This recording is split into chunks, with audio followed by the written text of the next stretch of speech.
մի երիտասարդ քույրիկ, մի 27 թե 28 տարեկան երևի հասակում մահացու հիվանդությունով կմահանա։ Երբ որ կմահանա, կնա հրեշտակի առջև կանգնի, որպեսզի հրեշտակը որոշի այս քույրիկը մտնելու է դրախտ, թե մերժվելու է դրախտից կնա դժոխք։ Ինքը հավատացյալ է լինում, ապաշխարած քույրիկ է լինում։ Եվ կյանքի գիրքը բացում է հրեշտակի եւ կարդում է. «Ես ինչ թվին դու ջերով մգրտված ես, Սուրբ Հոգով մգրտվար, ապաշխարել ես, խոստովանել ես, լավ բաներ ինչ որ արել է, ասում է, այո, ողորմություններին մասնակցել ես, բարի ես, շատ լավ հարս ես եղել, ամուսնուդ հավատարիմ,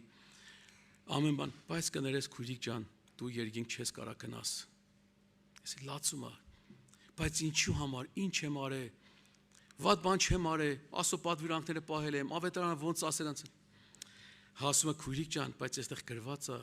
ճիշտ է դու լավ ես եղել, բայց քո կիսուրը տանը հիվանդ պարկած էր, երբ որ դու ասում ես քո կիսուրոջը դեղ ես տանում որ խմցնես, քո սրտի մեջ ասում ես եփ պիտի մեռնի որ ես սրանից պրստեմ։ Ուրեմն լեզվով չի ասե, բայց սրտի մեջ կիսուրոջը մահն է ուզե։ Այսօր քանի սրտեր կա այդպես այսօր,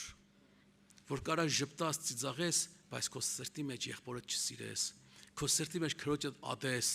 ուրեմն ատող սիրտը, չար սիրտը քեզի զրկում է հավիտենական կյանքից, ողբում է քույրիկը, բայց չէ որ ես լա, հա քույրիկ ջան ասում է, դու քո ամուսնու շատ ես սիրել հավատարիմ, բայց հիշի որ ասում է, երբ որ գիշերը պարգում ես քնելու, ամուսնուդ կողքը միշտ երազել ես, որ քո աշխարհի սիրած տեղու հետ ամուսնանայիր։ Այսինքն սրտի մեջ խնդիրներ ա եղել, որ ամբողջությամբ չի ապաշխարել, ներս բաներ կա։ Այսօր շատ կարևոր է, որ քո սրտի հարցը այսօր լուծես, դադարգես քո սիրտը Տիրոջ առաջ, անկեղծանաս,